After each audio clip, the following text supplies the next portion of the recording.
Hello, it's so good to have you here to be able to share with me and some insights that I've had since our reading with Maria in July of 2021. Actually, July 31st, my husband and I had a reading with Maria, and we had found her through the Jeff Mara podcast.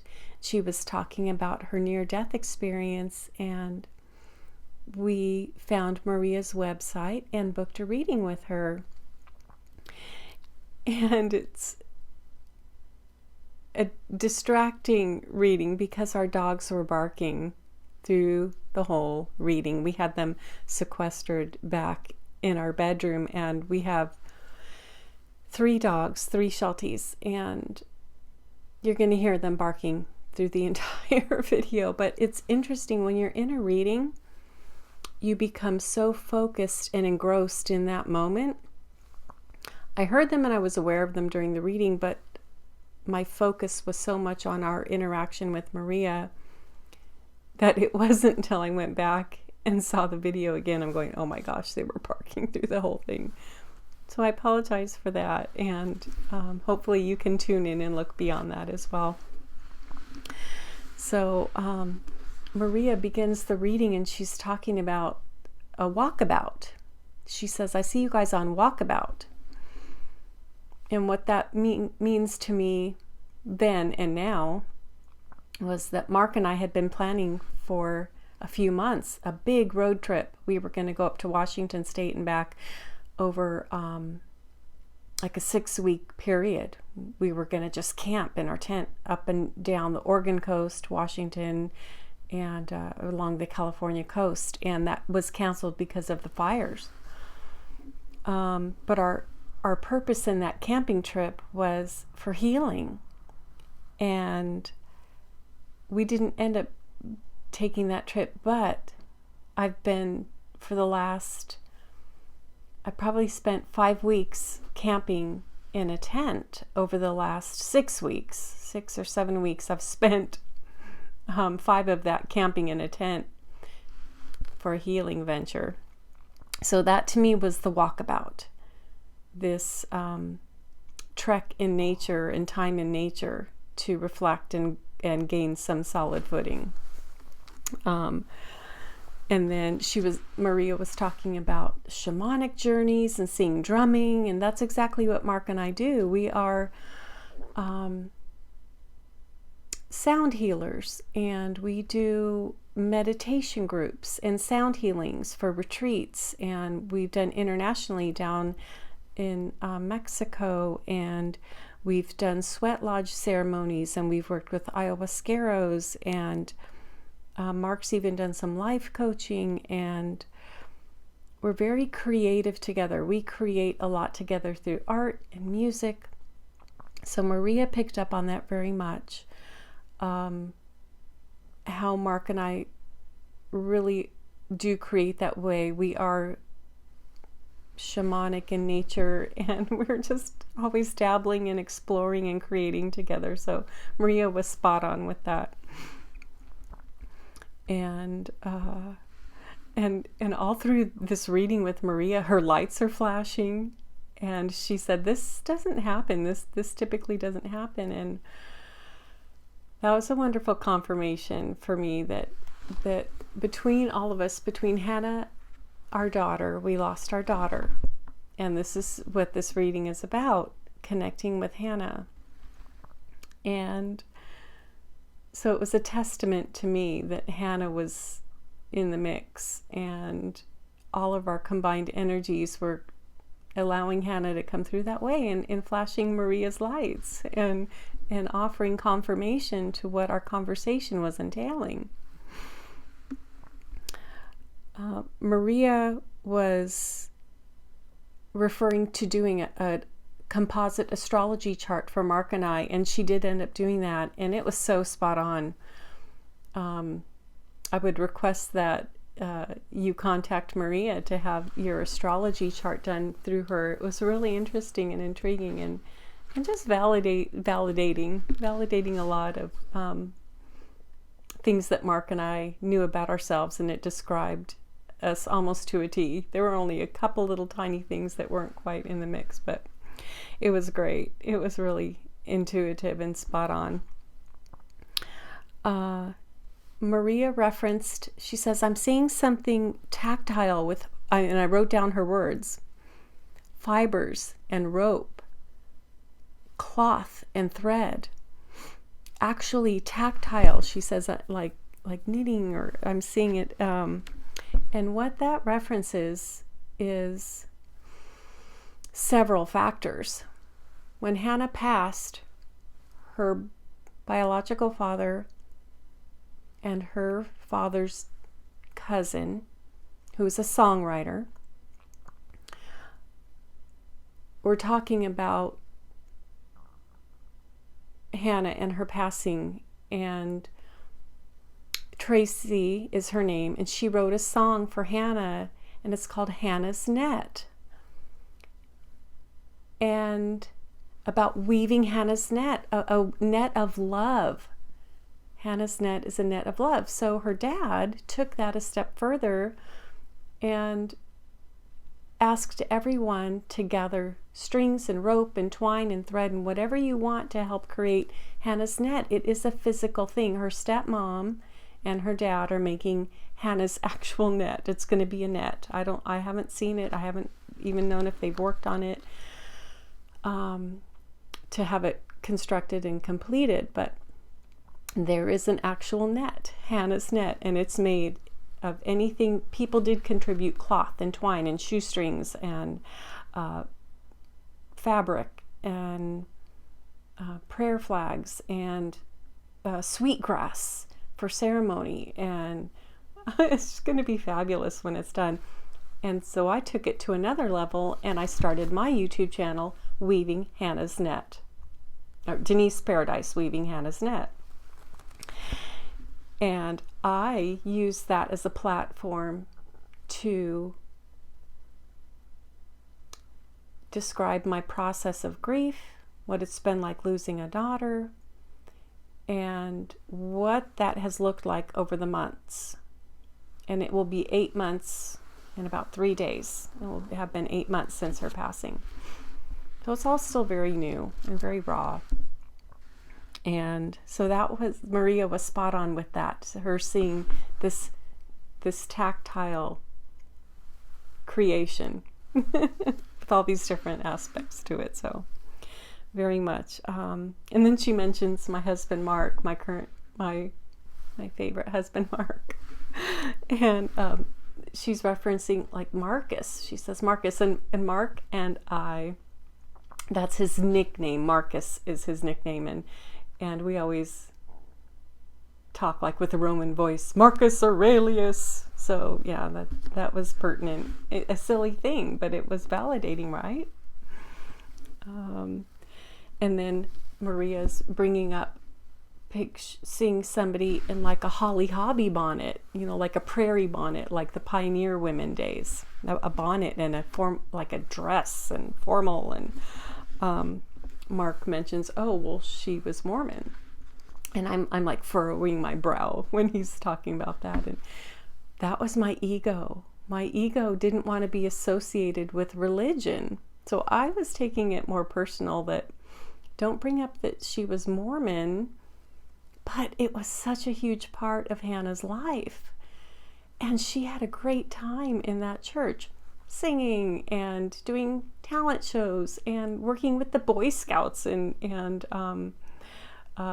Pinewood Derbies and doing campouts with us, because we did a lot with the scouting program, and volunteer projects and service projects and food and making things. And so it was a very, very big part of her life. And even when she had left the church and religion in general, she still had the missionaries over for dinner and would feed them, would do church events, would go to church with friends, even though she didn't hold that as a belief system any longer.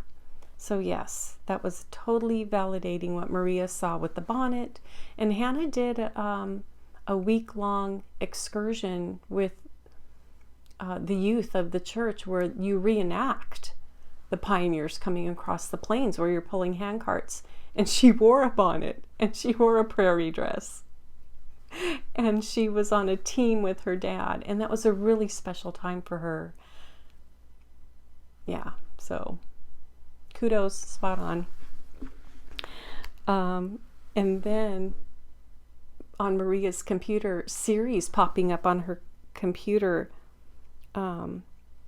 saying, I see you like this. And it was when we were actually talking about her accident, and I think I have some other notes regarding that. But to me, that meant, don't see me as you saw me, as you picture in your mind what happened during my car accident, but picture me as the divine being that I am, and that I was, and that I still am. Do you get it? It's just, so think of her in a higher way, not in that moment of her collision.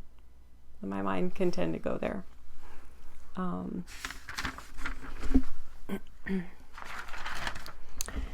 And at one point, Maria was saying that she saw Hannah in like a beanie, or she said, I'm only seeing like this part of it. Well, Mark's dream that he had of Hannah, she came to him and she was in a sporting event, and she had a headband in the dream, and he just thought that was interesting in the dream that she had that, and she did wear one sometimes, especially during sports. She was a discus and shot put thrower, and she would wear a headband, so that was confirmation as well. And then she talked about seeing blossoms or flowers, or like pink or white flowers, and we talked about Washington DC, and I said, I don't know. I don't remember if she went in the spring. I don't remember if there was cherry blossoms. Well, look what I found. It's a picture of Hannah in 8th grade with the cherry blossom tree. And this didn't even occur to me during the reading. Our dog is named Cherry Blossom. So I think it referenced both. I think it had two meanings. It's referencing her trip to Washington, D.C. and acknowledging our dogs, especially with them barking the whole time, right? Cherry Blossom is our dog. So, and then Maria was talking about seeing horses. And we kind of went on into Hannah and Hannah's association with horses, but it's her sister. Her sister is a huge horse, or one of her sisters. She has two sisters. A huge horse fan of horses, everything horse, right? And that to me meant she was referencing her sister, Katie K. And yeah, it was special because they were soulmates. Oh my gosh, everything together. They did everything together. They were so close, and they are so close. I should say that. There have been some paranormal things, but I don't want to go into that right now. And then Maria said, you channel her. And I couldn't really at that moment accept that. I wasn't really seeing it, but I do now. I mean, here it is 2.5 months after that reading, and I have moments where I hear her voice in my head. I've been doing automatic writing. I did a 30-day challenge, and I've continued that now beyond the 30 days, and she comes through in my writing. It's really neat. Yeah. So I'm still very green at that, but I'm enjoying it so much. But I felt like Maria's conversation when she said that, you channel her, I almost feel like that conversation didn't get to be completed. So, and then Maria was talking about the sun, the moon, and like the earth, how the moon reflects the sunlight onto the earth, and that you don't really need that middle section. And to me, what that is saying, and it hit me so clearly, I have used mediums in my life off and on, very briefly, maybe once a year. I go and I say I get my spiritual makeover. what Hannah was saying is that, Mom, you don't need the medium. You and I can work directly together. We're going to do this. We can do this. We will do this. You don't need the middleman. That's what I read into that. And there may be additional meaning as well, but that's what it was saying to me. And then Maria was saying that Hannah she's showing me extreme love and gratitude. She said there's not even earth words for this amount of extreme love and gratitude. And that was so important for me to hear that, because Hannah and I had had a small falling out. 9 months. It's a little bit bigger than small, right? Or something silly, so silly. And so I needed to hear that, because when Hannah called me 2 days before her passing, after this long length of time without speaking, I had told her in that conversation, I said, Hannah, I said, oh my gosh, I said, it just hurt my heart so much. We didn't talk for so long. So I just need you to know how much I love you. I said, I love you so much. I said, you can never understand how much I love you until you are a mother. I said, there's no words, Hannah. A mother's love is so ultimate, and in most cases, right? I said, until you're a mother, you're not going to know how much I love you. Okay. So I got to tell her that, and so she reciprocated. I get it. She's showing me, and I love you even more, right? So that was important that Maria relayed that information to me.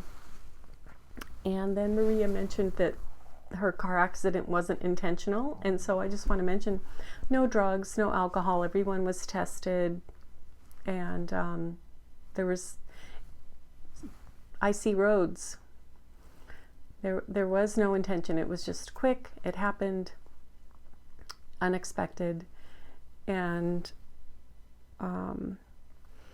Maria mentioned about her place of work and how she was like seeing canopies or some sort of coverings. But Hannah had worked for not a real long time, but she's very welcomed into that environment. It was an indoor archery and gun range, so it's very high ceilings.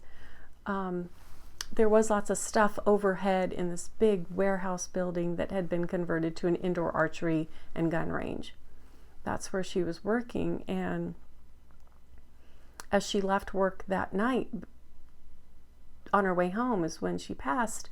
She had the only one with an ice scraper, and she went around to all the other employees' windows and was scraping their ice off their windows for them before she headed home, and didn't make it home. And you'll have to try and find Tracy Grammer's song, Hannah's Net. It talks about the accident a little bit. It's a beautiful song. And then Maria said, she continues to work with you. And we didn't really get to finish that conversation either. I kind of want to go back and hear, well, what is that going to look like? What does that mean? She's going to work with me. And I know Hannah was a writer.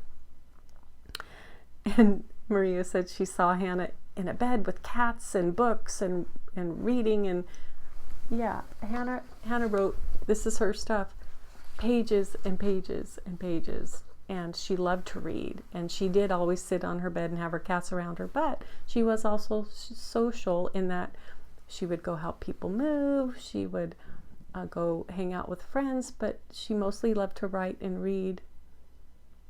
Yeah. And Maria did say that I channel her, and again, that's been more evident in the last couple weeks, that she's coming through to me. And one quick instance, when I was out camping this last month, I heard her. I went out for a walk and I sat on these rocks, and I was just picturing her accident and going in this deep, dark place, and I hear her voice in my head, and she says, Mom, every time you do that, every time you go to that place in your mind and you're focusing in on that, it's condensing energy that is negative and sad and remorseful and all the negative energy, it's condensed. And you take that into your body, and you create that, and you be that, and you are that. She said, pull back from that. See the bigger picture. And as you see the bigger picture, Mom, you're moving into light and love and awareness and gratitude and love and everything that is opposite of where you just were. She said, pull back and see the bigger picture, Mom. Don't focus in like that. So it made me very mindful. So I do channel her. I do hear her, and that's becoming more evident. And Maria referenced that just prior to meeting with Mark and I, she was recording a video about the Divine Mother that she posted for her YouTube channel. And